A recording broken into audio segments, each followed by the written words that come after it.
Thank you, Carlos. We really appreciate it. And thank you all for being here with us today. I am Emily. I'm Jase. I'm Dedeker. And as he said, we are the hosts of the Multiamory podcast, which is a weekly podcast that we've been doing for about 4 years now.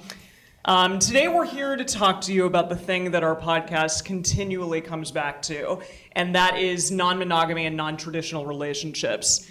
Since we've started the podcast, we've encountered every type of question, of misunderstanding, of stigma that you could possibly think about and that you could possibly think that would probably come to people like us. Yeah. And really that's one of the reasons why we started this podcast, just because there are so many misconceptions about what polyamory and non-monogamy even is. Mm-hmm.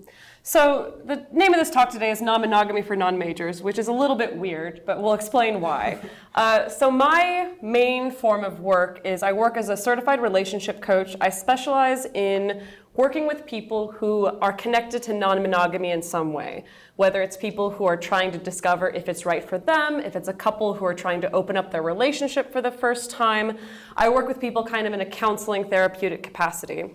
And so when I talk to people about my work or about my personal life, I get a wide variety of reactions, sometimes good, sometimes bad, and sometimes just really weird.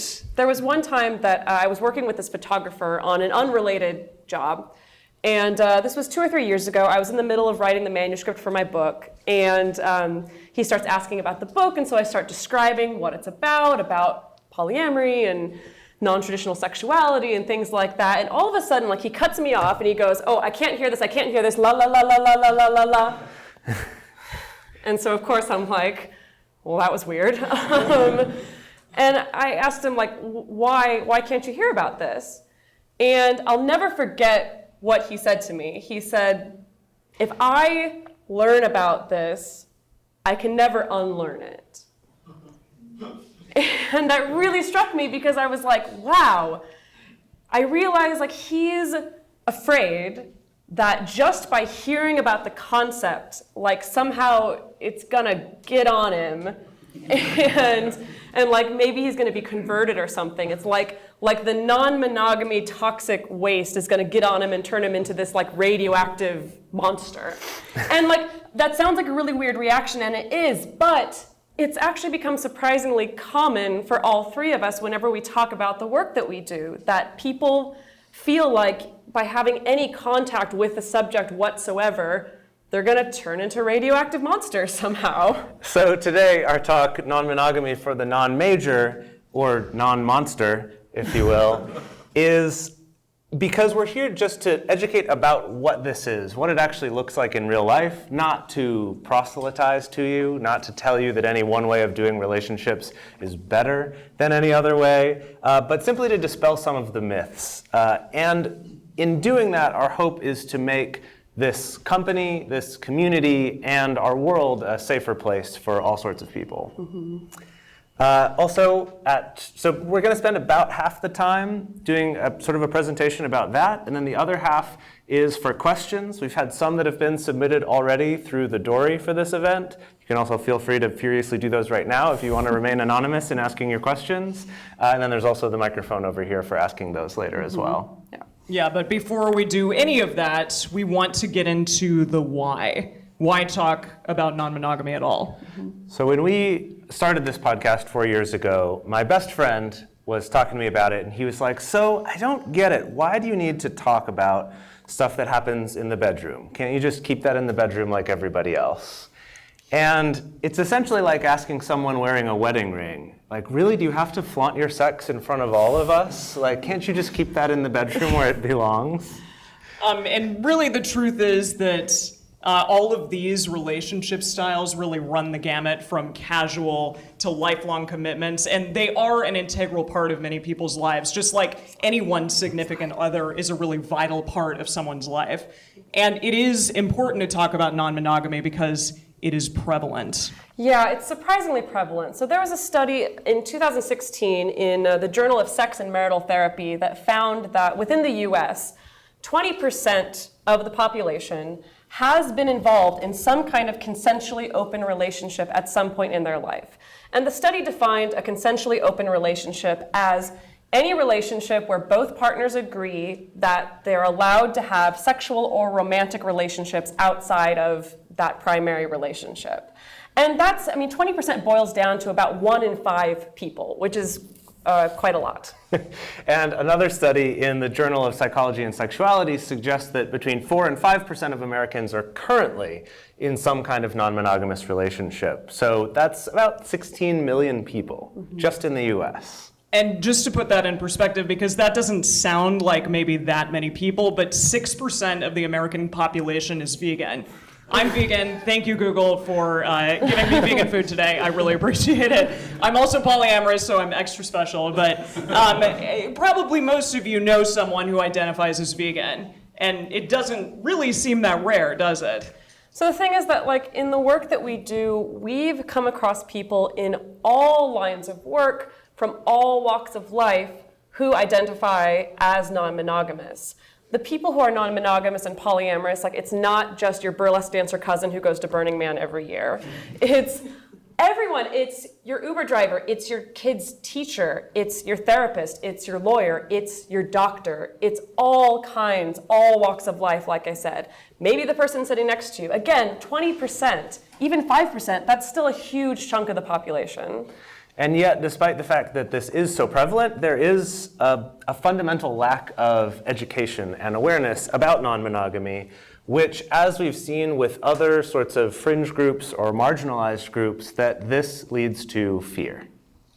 And there are a lot of different reasons why someone might be fearful of non-monogamy. For example, a person who is quite happy being monogamous, they may learn about non-monogamy, or they may be worried that their partner will learn about non-monogamy and then suddenly want to change their relationship structure. Or like the photographer that Dedeker talked about, if they themselves learn about non-monogamy, all of a sudden maybe they're going to want to become non-monogamous themselves. Yeah, for other people it brings up unresolved issues around infidelity in the past. Maybe it brings up hurtful memories of being cheated on or guilt of having cheated on somebody else.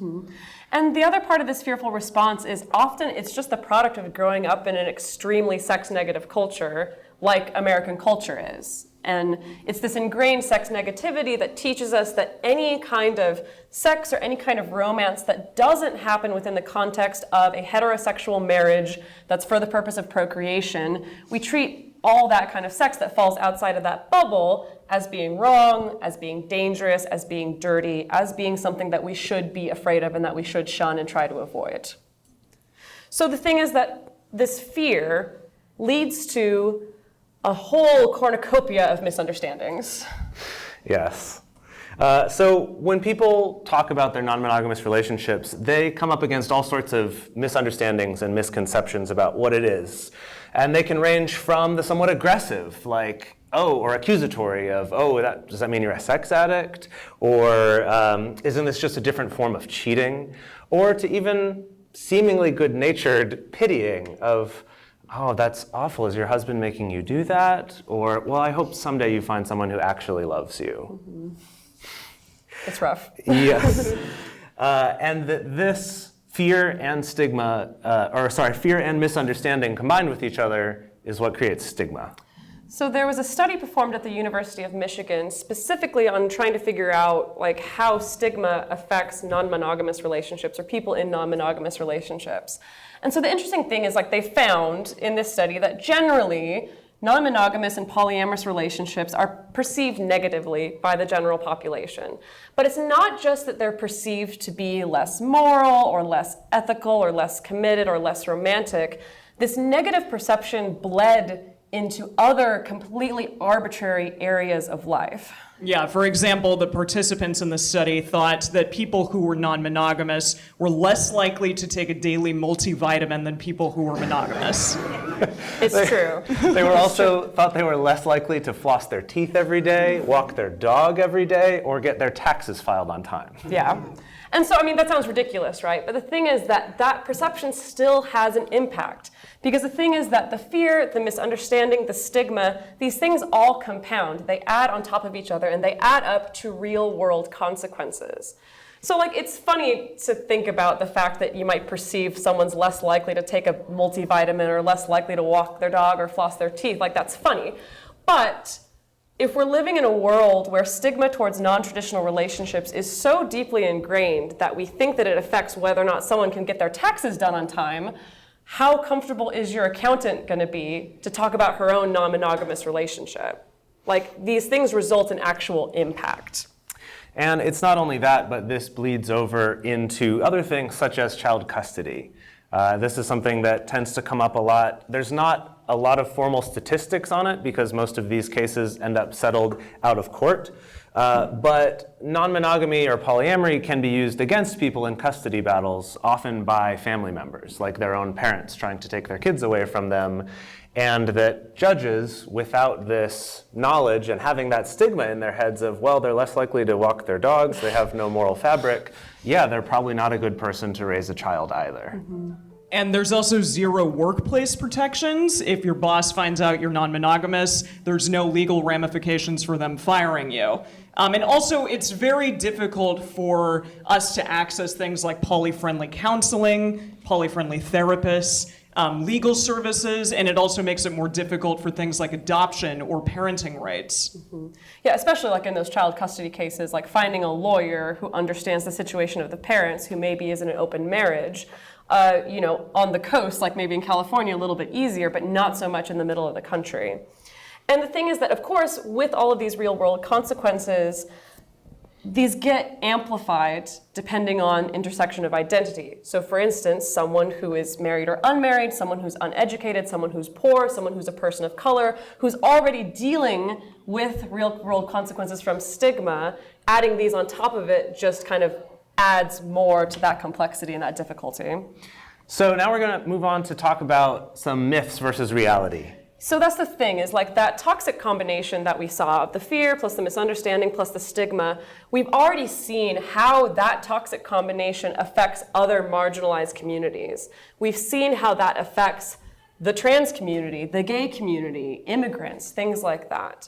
And so what we found, the best way to combat that toxic cocktail, as it were, is through awareness, through education, through information. So before we dive into specific actions that we can all take to kind of help combat some of these things and help make our environment safer for people in non-traditional relationships, we're going to try to tackle the most common misconceptions. That's why we're tackling some myths versus reality.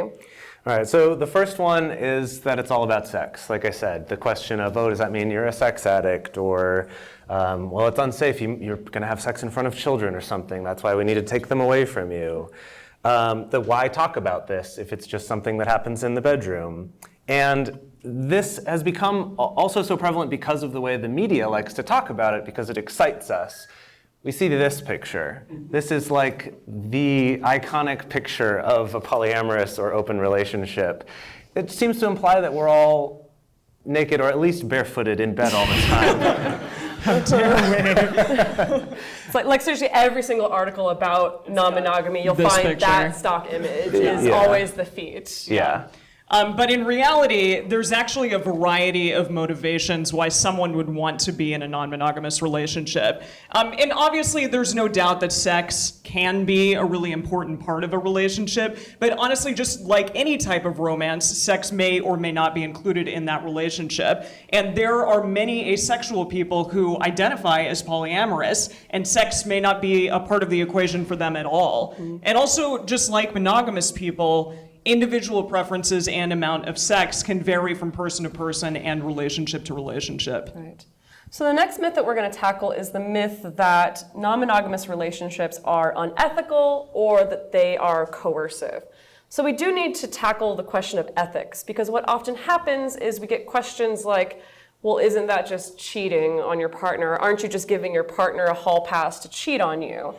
And it makes sense why the comparison gets drawn, because I think in our media for so long, our only model of non-monogamy that we've seen for a long time has been cheating or non-consensual or non-ethical non-monogamy. And so it makes sense that we draw that parallel. However, it's important to bear in mind that, cheating is based in dishonesty. It's based in lying to a partner. And so that means that even people who are polyamorous or non-monogamous can still cheat on their partner. If they lie about it, if they omit something, if they cover it up. I don't know why people do it. It's part of why I have a job, to figure that out. And then about the coercive part. there's often this assumption that surely like one person must be forcing the other to do this. And usually the assumption is that the man, if it's a heterosexual relationship, the assumption is that the man must be forcing the woman to do this because no woman would want this and every man must want this. Right. And in reality, polyamorous and non-monogamous people have ethical codes just like anybody else. In fact, sometimes are even more conscious about creating those ethical codes. Things like not being competitive in a negative way, intentionally fostering compassion for each other, and then honest communication, which is a huge part of polyamory. If you ever read any books or listen to any podcasts on the subject, honest communication is a topic that comes up over and over again. And in the same way that you don't need a religious upbringing to have morals and ethics, you also don't need to have a monogamous relationship to treat that ethically as well.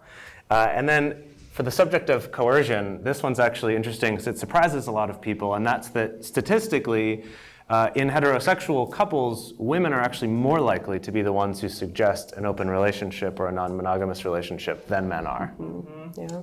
So for our next myth, we are going to tackle the thought that everybody is in a group relationship or in a triad. So the media has this very typical image of what a polyamorous relationship looks like. And honestly, you've probably all seen it before. It's this idea that there is a white male, female triad. The media likes to call it a throuple, which is not a real word. We don't actually use that if we're polyamorous. But it usually consists of two bisexual females and a man who live together, and they make all of their relationship decisions together as a unit. Like this image of the show You, Me, Her. This is a show that is all about a polyamorous triad, but again, it's like a perfect image of what the media likes to perpetuate, which is again these two bisexual females with a man. And so this is just prevalent because the image is so overused. It's almost become a stereotype at this point. And we suspect that, the reason why media outlets always try to find this particular relationship format of like two women and a man living together and all in a relationship together is, if you think about it, it's kind of the least threatening version of non-monogamy. We're already quite used to seeing the image of a man with multiple women, and we're more comfortable digesting that than seeing a woman with multiple men.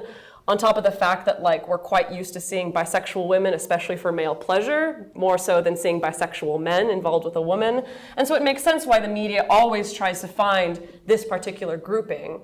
But it gives this kind of incorrect perception that that's all that polyamory is that everyone's in this weird communal cult-like group relationship together. Because the reality is that there's this huge diversity of formats. Different motivations and needs breed very different shapes in relationships. People use very different labels. Sometimes people call it an open relationship. Sometimes people call themselves polyamorous or relationship anarchist, which is a whole other term that we could do a whole other presentation on, but unfortunately not today. For the most part, in reality, what we see, rather than a bunch of triads or a bunch of four-person relationships or group relationships, usually we're seeing interconnecting dyads. So as in two-person relationships where maybe both people in that dyad also have another partner, but those partners are not related to each other, and maybe those partners also have other partners. So what we see in real life is usually these kind of constellation-esque intimate networks that sometimes move and shift and change over time. And it makes sense because the same way with monogamous relationships, the way that you create your relationship is going to be different based on what your context is, based on if you want to get married, if you don't want to get married. Maybe you don't want to get married, but one of your partners really needs health insurance. Or if you're choosing to raise kids together, or if you're choosing to not cohabit with someone who is your life partner or multiple life partners or things like that. Ultimately, the takeaway is that although the media would have us believe that it all looks like this particular shape, it doesn't all look the same. So the next myth is that it's not a real relationship, right? It's the idea that, someday you'll find someone who actually loves you enough. Or, I understand you're young. Eventually you'll grow out of this and then you'll have a real relationship. And I think a lot of this is because for most people, casual dating is the closest analogy that they have. It's the closest thing that they understand that looks sort of like this. The key difference being that casual dating doesn't have commitments, and generally you're not ever talking to anyone you're dating about anyone else that you're dating, right? It's this kind of, let's pretend it's not existing until we get serious and then we stop seeing anyone else. Right. And the reality is that actually people who are non-monogamous have comparable relationship satisfaction and experiences to people who are in monogamous relationships. So that same study that we told you about that found, the stigma about flossing your teeth and walking your dog, that study also found that there's virtually no difference in relationship functioning and relationship success between people who are non-monogamous and people who are monogamous. They also found that specifically people who identified as polyamorous, as in having multiple romantic relationships at the same time, they were found to experience even higher levels of satisfaction, of commitment, of trust, and of passionate love in their relationships. So these myths that we're talking about today and these misconceptions, obviously it's not everything. It's not every single misconception. We would be here all night if we dove into every single one. But what we want to move on towards is talking about the things that we can all do to kind of help combat some of these things, and again, just to make the environment safer. And they're very, very simple things that everyone can do. Very achievable.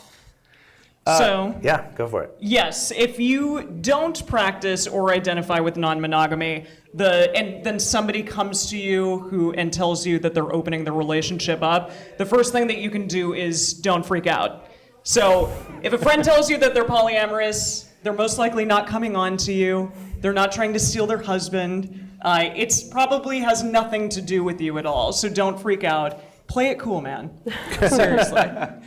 The next one is to ask before you assume. And this means a number of things. The first thing is, it means ask before you assume it's okay to ask a lot of questions. I know it's weird to ask a question about asking questions, but just because someone has opened up to you that they have multiple romantic relationships doesn't mean they want to answer every single detailed question that you have right now about it.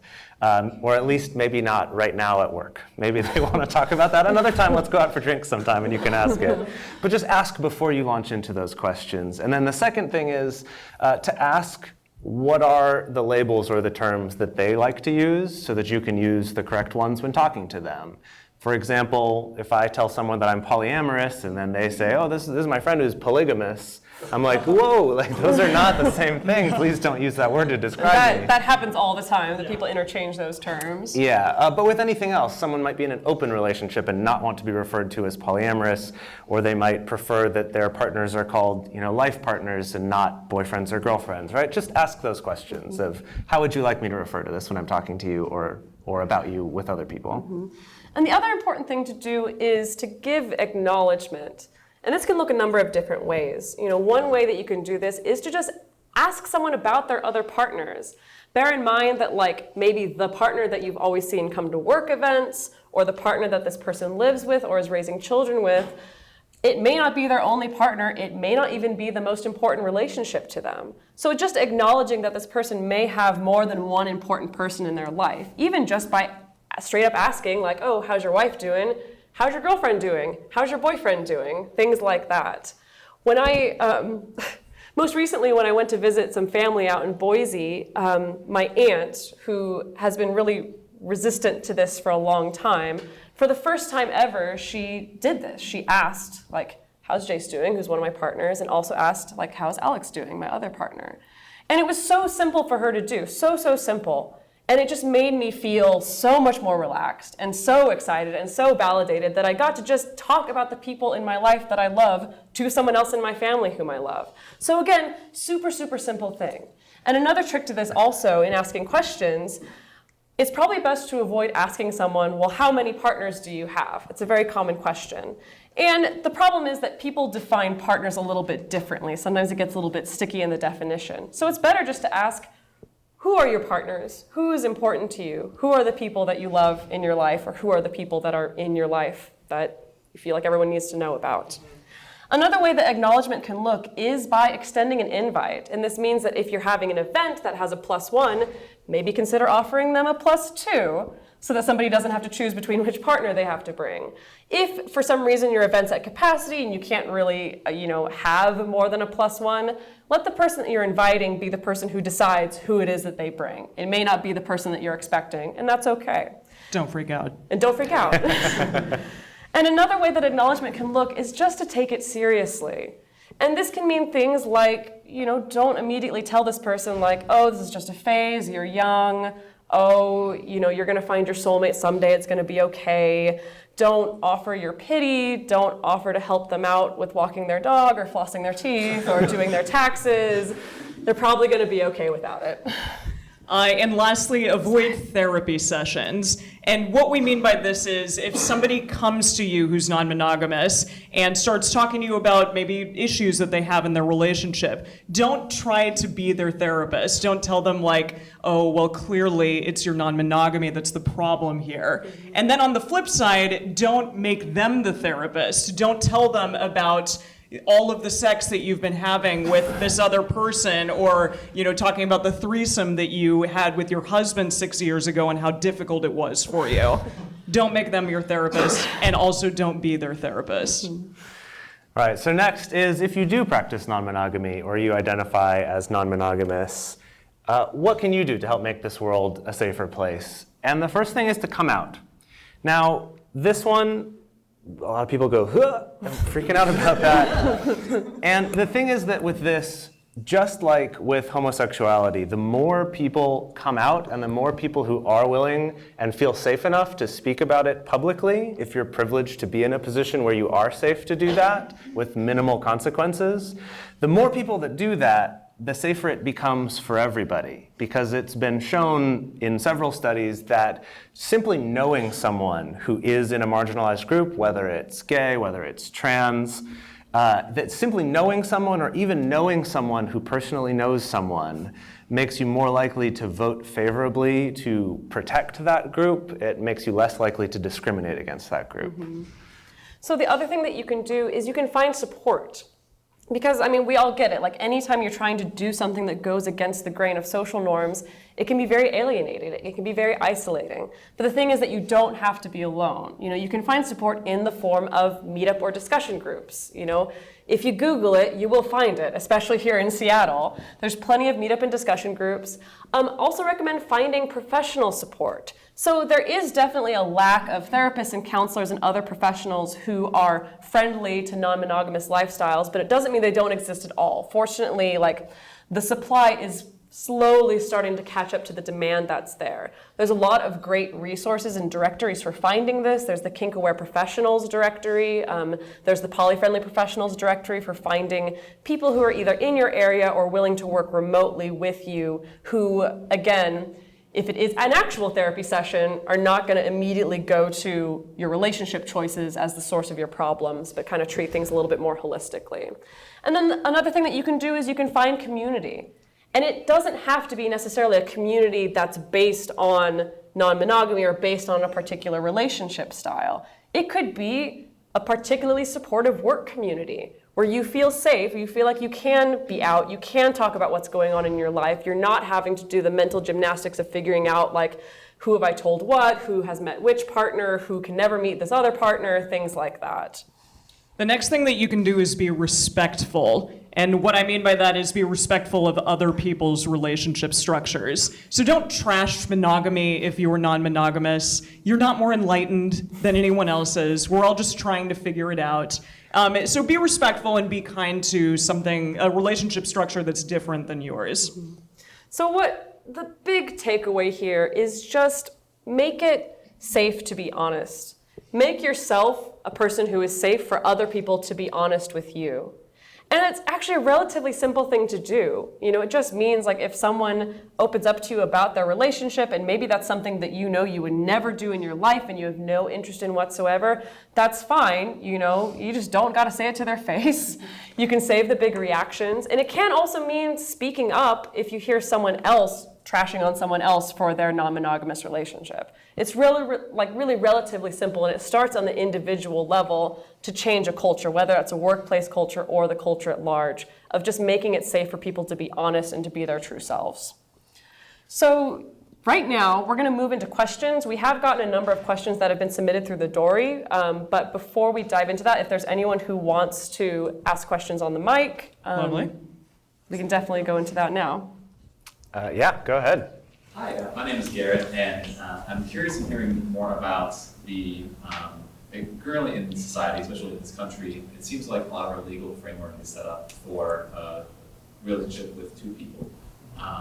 In a polyamorous relationship, how do you deal with things like taxes, having only a single or married, kind of legal things like that? All right, should I take this one? Yeah, go for it. Yeah. It's a really fascinating conversation. We've had a number of lawyers on the podcast, lawyers who do specialize like in family law for people who are queer or polyamorous or in some kind of non-traditional sexuality. And so it is an interesting time because as opposed to what we saw with the gay community, there's not a ton of people in the polyamorous or non-monogamous community that are really pushing for something like marriage rights, for instance. There's not quite this huge like snowballing movement towards getting marriage rights because it would be really complicated, to try to figure out how does it work, signing a legal contract with multiple people at the same time.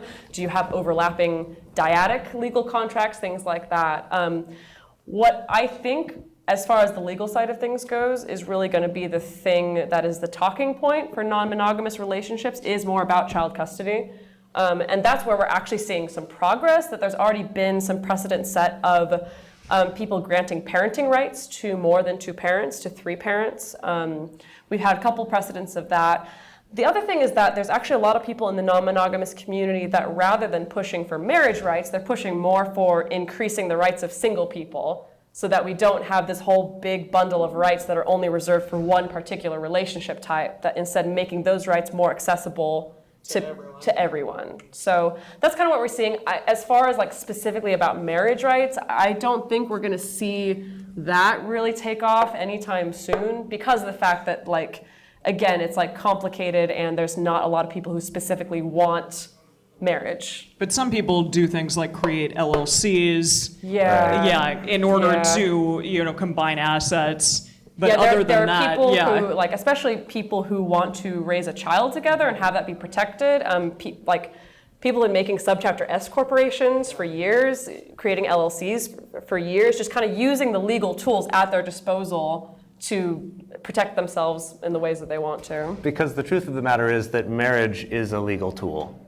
We've wrapped it up in this whole romantic love thing, but at the end of the day, it's a contract that you sign that the state sanctions and gives you certain rights and responsibilities and liabilities that go with it.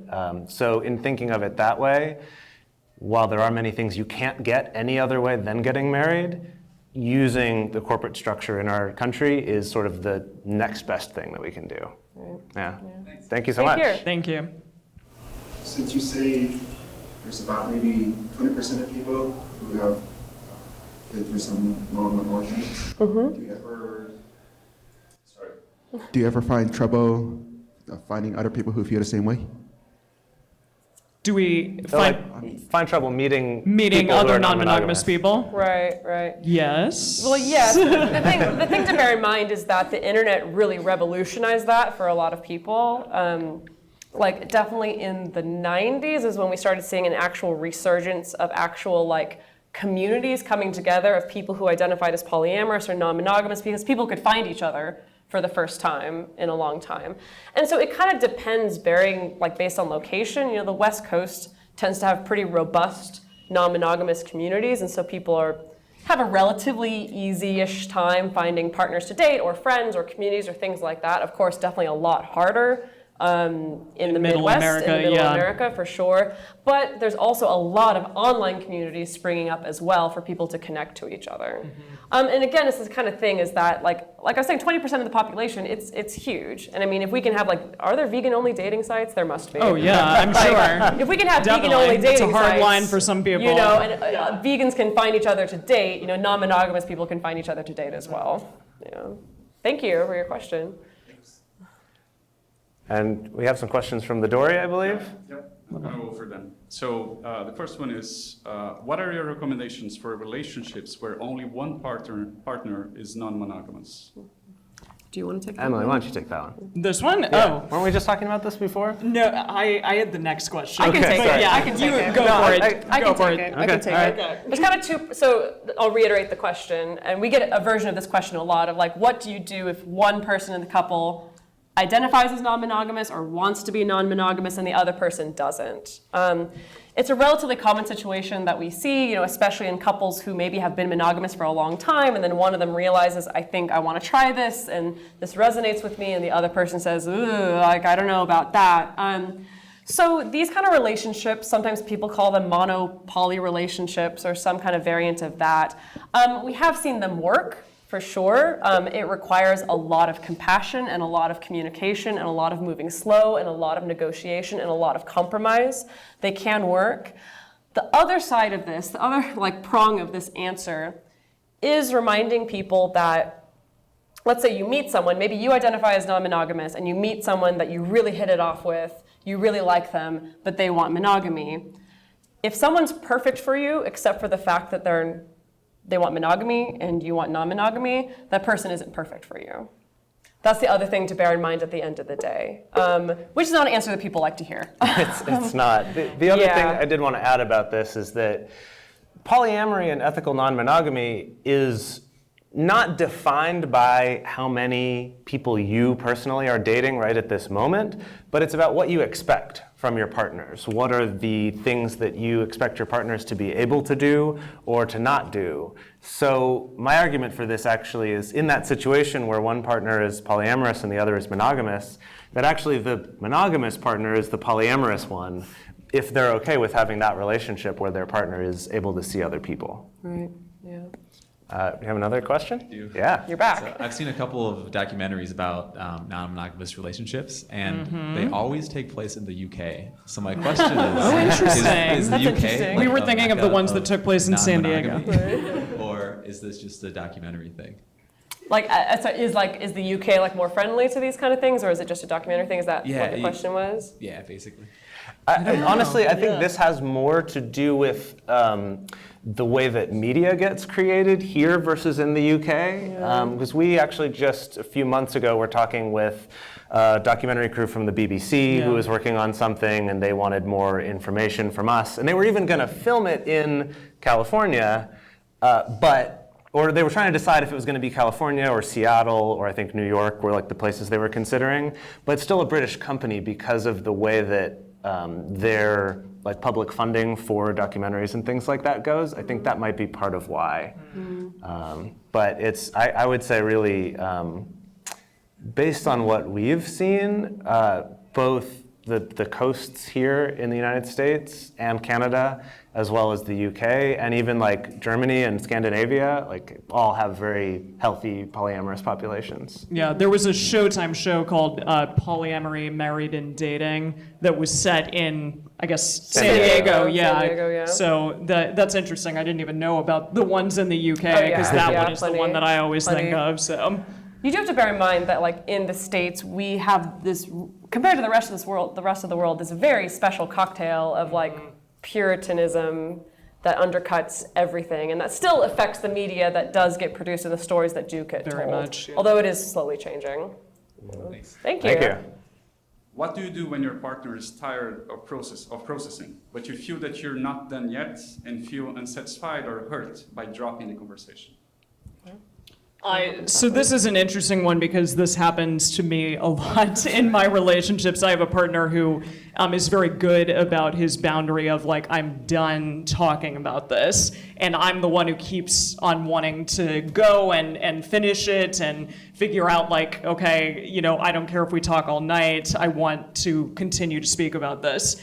And we have an acronym that we use on the show called HALT. HALT. Yeah, and so it's hungry, angry, lonely, or tired. We also added drunk, halted onto it. Yeah. And if you're any of those things, maybe it's not a good time to do processing in your relationship, just simply because you're probably not up to the best possible you can be in that moment. And I have to halt from time to time in these relationships when I do want to continue talking, just simply because I know a little bit of time away from it, even if it's 15 minutes. It can give me a little bit of understanding about the situation. I can step away from it, and I think that that's really important to do in those moments, especially when you are angry or upset and you're not thinking clearly, and you're probably going to say something that you might regret. So I think an important part of that is like making sure that there's not a dynamic where the two of you come together to process and there's always one person who's shutting down the conversation, is that I'm tired and like this conversation is done, and like that's always what happens, but that it's a negotiation that, again, like you halt and you negotiate on when do we come back to this? Yeah, Is it 30 minutes, Yeah, do we go take a 30-minute walk and then come back to this? Is this, we're gonna schedule this in our calendar for this coming Friday when we'll sit down together and revisit this again. And do you want to talk about radar? Yeah, definitely. So another way to, I think, to combat burnout on processing and on talking things through is to have a regular established space that's kind of like a relationship check-in that happens. We recommend on a monthly basis. Some people do it on a weekly basis, depending on their context. We created a framework called Radar that's like actually very loosely based on Agile Scrum. It's a long explanation. Everybody in here knows what that is. We created this framework called Radar that's kind of a process to follow during this monthly check-in with your partner for kind of going through all these different topics to check in on, whether it's sex or the household or talking about other partners or things like that, so that there's this established time and space to talk about these things to help minimize day-to-day processing that can really get you burnt out if you know like there's going to be a dedicated time and space for my concerns to be voiced and to talk about these things. So kind of the combination of knowing when it is okay to pause on processing and knowing when it is okay to have like an established time for processing. Yeah, sometimes you really need that safe space. Yeah. I know that it allows me to not get so worked up in the moment when I'm like, okay, I can save this for my radar, because that I'll have a little bit of time between now and then where I'm not so volatile in the moment. Mm-hmm. Yeah. Thank you. Of course. Thank you. So a lot of the sort of traditional, as much as you can say for a couple of decades, polyam advice has been oriented towards kind of couples who are opening up, and it makes sense given the society that we're starting from. And I'm wondering if you see that sort of like changing, and if so, kind of what impact that's having on new relationships. Yeah, absolutely. We've definitely been seeing this change a lot. When the term polyamory was first created, which was around like 1992 on some BBS systems back in the day, and at that time, it was being created almost sort of like growing out of the swinger community, which was very much focused on couples, kind of having this third person in their relationship, or maybe a few other people in their relationship, but who were kind of less important relationships. Whereas today, there's a number of things happening. One is just essentially like the next generation of polyamorous people, where there are a lot more people who identify as solo polyamorous, which is a term for people who are polyamorous who are not looking to become part of that like nesting partnership. They're not looking for someone to, own a house with and really settle in that traditional way. And there's also relationship anarchy, which, as we mentioned, could be a whole other talk by itself. And then the other really interesting thing is that now we have people who are third generation polyamorous people, who not only their parents, but their parents' parents were polyamorous. They're obviously very young at this point, but we're actually having people who were raised with this from the beginning, which is also very interesting and definitely changes the way that people approach these types of relationships, and definitely gets us away from that traditional model of just being centered around one couple. Yeah. And I don't mean to self-promote too much, but I tried to do that in my book as well, because now, like a decade ago when I first started it, for me it was like, oh, I'm opening up a monogamous relationship, and there's all that unique set of challenges that comes with that. But within the past, 7-8 years, that hasn't been my experience. In the past 7-8 years, every relationship I've started has been open from the very beginning, which also has its own unique set of challenges and pros and cons. And also on our podcast, we really try to be cognizant of that as well, of knowing that it's not all couple-centric, not everybody's in a couple, not everyone starts out monogamous and then opens up. Because it's true, again, contrary to what the media would have you believe, there's a lot of people who start their relationships this way. It's not always the same process. Yeah. Thank you. Thank you. Thank you. So you mentioned coming out as the top thing that someone who's polyamorous can do to help make a safe community. Mm-hmm. I've never tried to be in a closet, but when I told my team this week that, hey, here's a talk and you should go to it, there were a large number of them most of whom I've worked with for more than a year, who didn't know this about me at all. how do you be out when it's not directly related to your profession? Well, I want you to talk about this, but just to give a little bit of a preamble, that's definitely a phenomenon of what we call like mononormativity, which is kind of similar to like heteronormativity, which is the assumption that everyone's heterosexual and not even questioning that. And it's kind of the same thing, is that we have this mononormative assumption that everyone is seeking monogamy or everyone's in a monogamous relationship.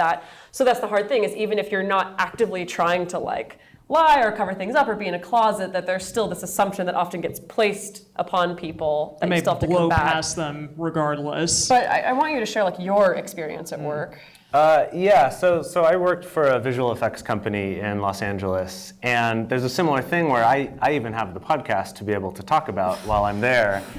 But there is that interesting balance of, I don't want to be just throwing it in everyone's faces all the time, but at the same time, I would like to be creating more awareness. And as someone who is, willing to spend the energy on talking about this and answering questions, like I'd like to put myself out there for that.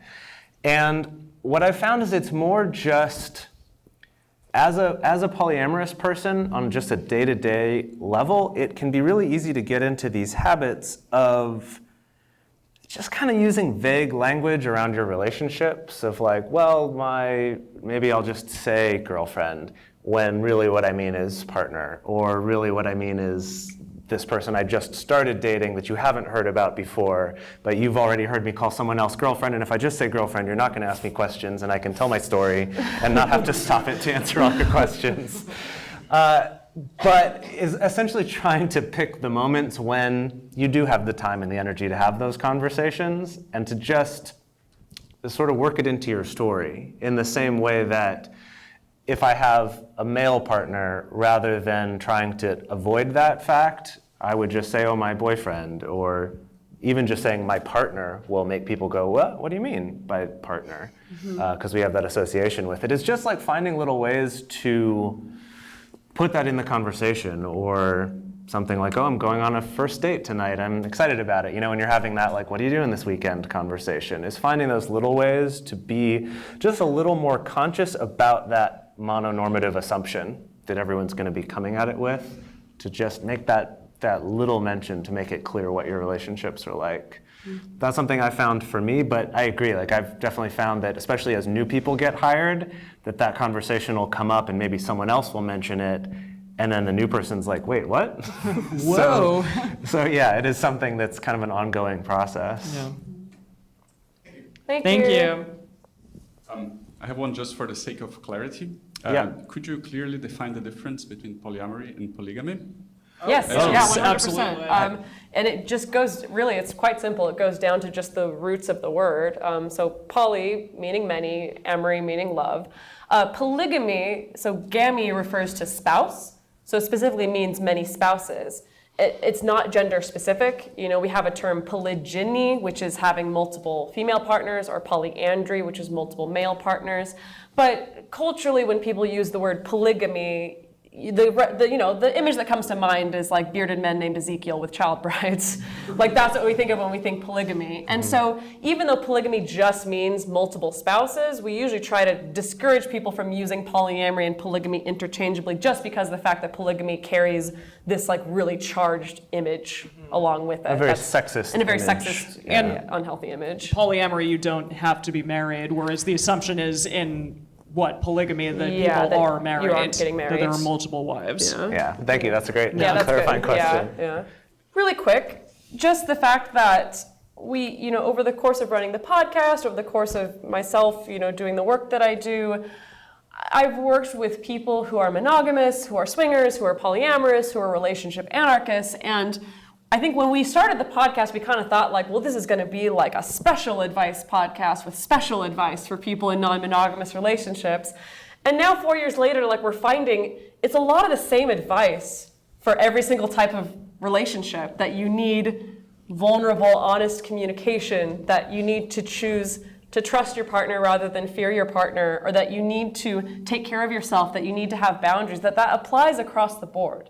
And so what that says to me is that either, regardless of our relationship choices, either we're more similar than we are different, or we're just really not that creative as a podcast.